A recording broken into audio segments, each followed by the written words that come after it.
En México, actualmente, hay un conflicto entre la política y el poder financiero.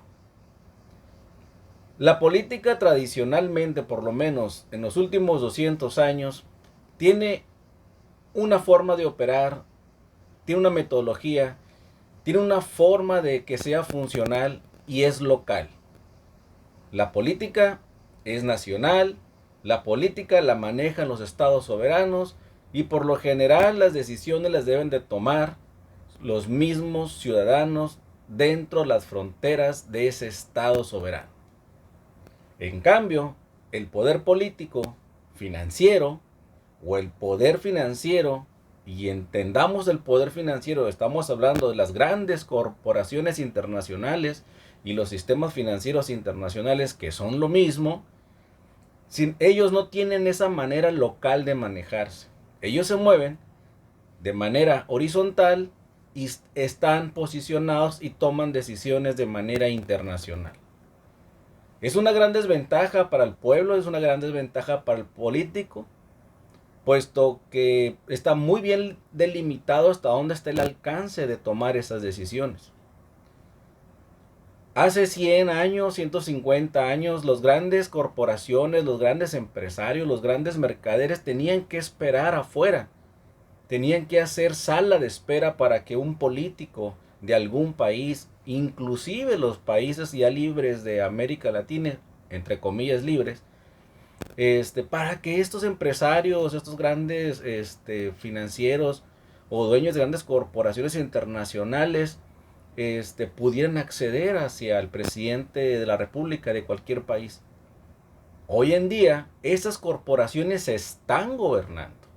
Han puesto en las presidencias de las repúblicas de Latinoamérica, lo han hecho en todo el mundo, pero nos enfocaremos en Latinoamérica, que incluye por supuesto nuestro México, han puesto ya a sus representantes. En México, particularmente en su momento, en el 2000, la nueva era en la cual mediáticamente todo el mundo estábamos preparados para entrar al nuevo milenio, México tuvo como su gran aporte a esta nueva era un presidente de una gran corporación y todos sabemos de esa bebida gaseosa. El presidente Vicente Fox, sin ningún tipo de titubeo, siempre lo dijo orgulloso de dónde venía y al momento de tratar de organizar su gabinete, intentó poner a líderes de grandes corporaciones y de hecho en algunos casos sí lo hizo. Ya no tuvieron que hacer antesala, ya no tuvieron que esperar a que un político los recibiera, ¿no? Las grandes corporaciones, después de 150 años, quizás 200 años, lograron lo que siempre quisieron.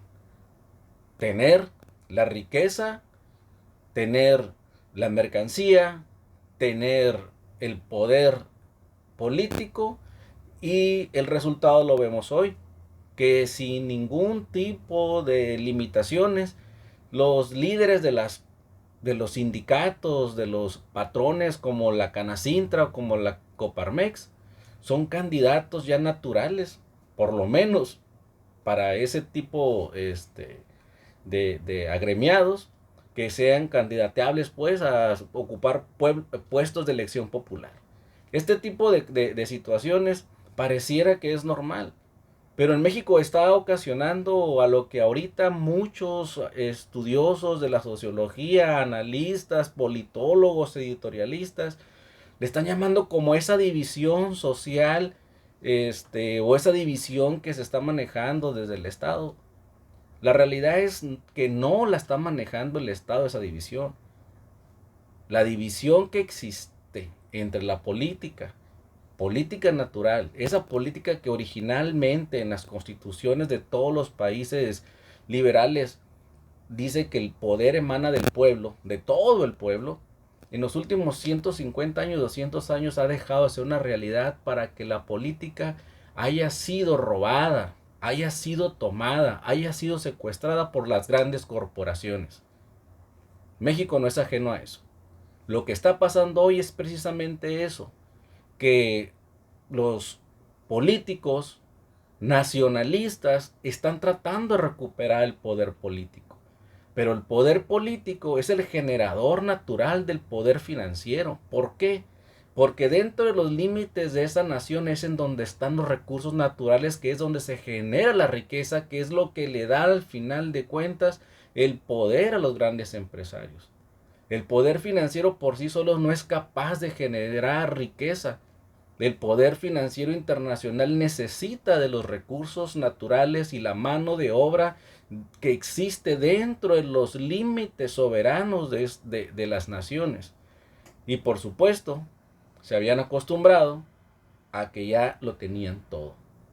Hoy existe esa lucha. En México se nota particularmente, se nota y mucho, que los nuevos políticos, la nueva generación de políticos quieren tener el control para el pueblo del sistema financiero y del sistema político.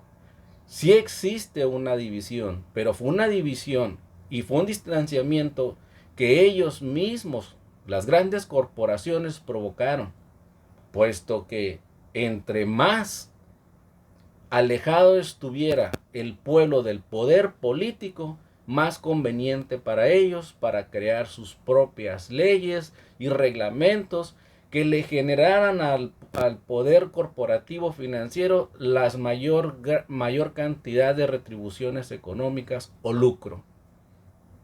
Eso pasa hoy en México. El poder político tiene que volver a ser del pueblo. Lo dice la Constitución y se tiene que volver a entregar a él. El pueblo debe decidir, el pueblo debe demandar. La riqueza debe de aceptarse, entenderse de que la crea la nación a través de su pueblo y de sus recursos naturales. No nace de las nubes del poder financiero. Y ellos lo saben. El poder financiero político que hoy existe sabe que las riquezas surgen de los recursos naturales y de los pueblos. Me da mucho gusto que hayan escuchado este video. Les agradezco su atención y me alegra mucho que estén bien.